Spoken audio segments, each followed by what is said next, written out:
not lining up. It's like we've done this before. Hi again. We're back. Patricia, the P, Mariah, the M. PM Artist Studio. Okay, so we're kind of on the tail end of doing our other video about the Tessa Pen Pal journal, but we thought we would go ahead and talk about a little bit on the Tessa Lucky. And we kind of participated in the big challenge thing. It was really cool. I kind of went back and looked at everything, and it looks like everybody had such a great time.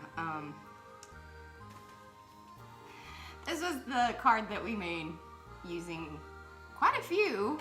I can always say that, but I did. Used the majority of them, not all. I think there were maybe 2 or 3 I just couldn't quite fit into the mix. Well, we ran out of room on our teapot. Yeah, because I wanted to make sure there was repetition, because if it was all different, then it doesn't make sense necessarily. Now it does have the common theme of the green. How I did this, because I didn't want to print out a million gazillion pages. Which was what I wanted to do. Yes. I wanted to cut them out individually. So she brought me this little piece of paper, which I was looking for, but it was kind of like, what's more important? Are we going to do this video, or am I going to go look for this thing and then the baby's ready to, Yeah, we do that.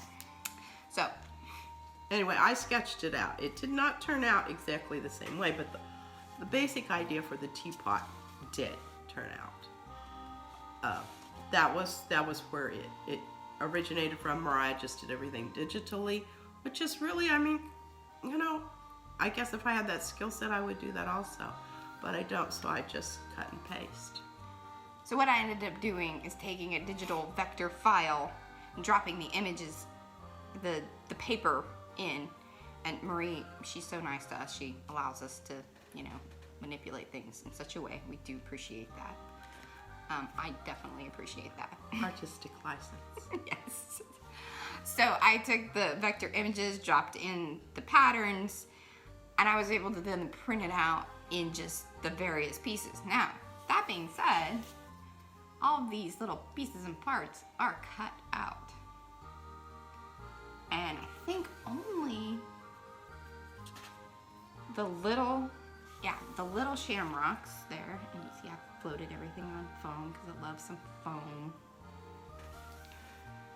The shamrocks and the Sláinte were cut out on the Cricut.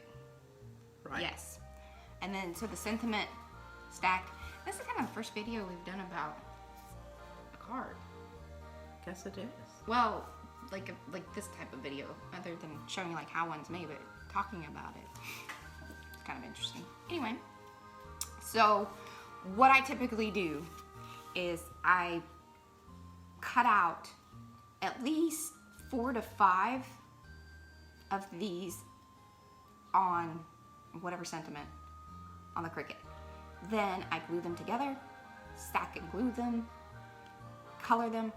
In fact, on this one, I did it a little bit differently because I've been struggling with getting the edges all nice. And see if you look in there, it's all colored because I'm a little bit,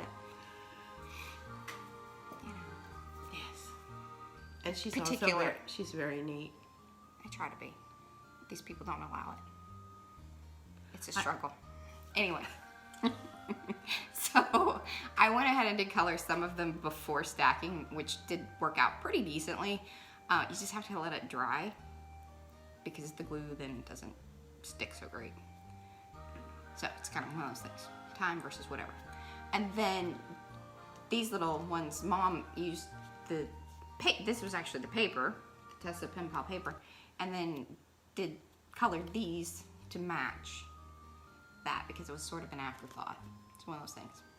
Yes, and we did not want to go back to the whole process of transferring, changing the scale of the pattern so that it fit the very small.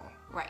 We just knew we needed something there and those were available, so Yeah. I just tried to duplicate Marie's pattern. And then I even floated the torn watercolor paper, which I had left over from another card that did not work. I just don't even want to talk about that card. It struggles. the best thing that came from that card are the pieces and parts that I've used in other things. But sometimes it works out that way. So here we are, and I hand cut those out with, I think I used the X-Acto knife even on that.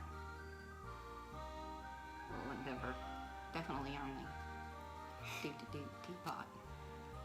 So these are all the different patterns. Did a little coming in with shading.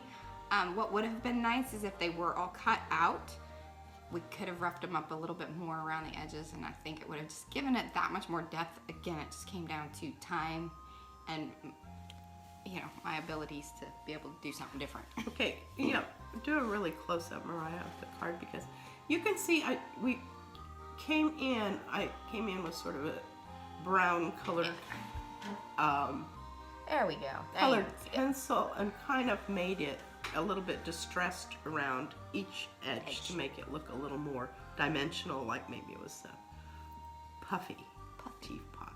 It is a puffy teapot. And you can see that if you really look at it. I didn't want to Overly do it. yes, because I thought that would take away from the freshness of the design. And then the inside with the cool state. What is an Irish proverb? Life is like a cup of tea. It's all how you make it. Irish proverb. There you go. Yeah, and Well, this is our lovely little card we brewed up. oh, don't forget the lovely little. Oh yes, and then you know I always try. I don't always, but try to make the envelope flap match. So typically I use scraps and things that are left over from making the card. And I did have a little bit. This was from the inside. And, oh, this is my favorite. I actually did use this one like 3 times. Or I used the others 2 times. Because I really love this. I like that one. Oh, and did the torn edge, very, you know, signature PM artist studio style. Torn edges, little gold gilding. Can you see it? Can you see it? And that's it. That's how the Sláinte Tea Time, Lucky Tessa, # all those things. That's it. That's all we got.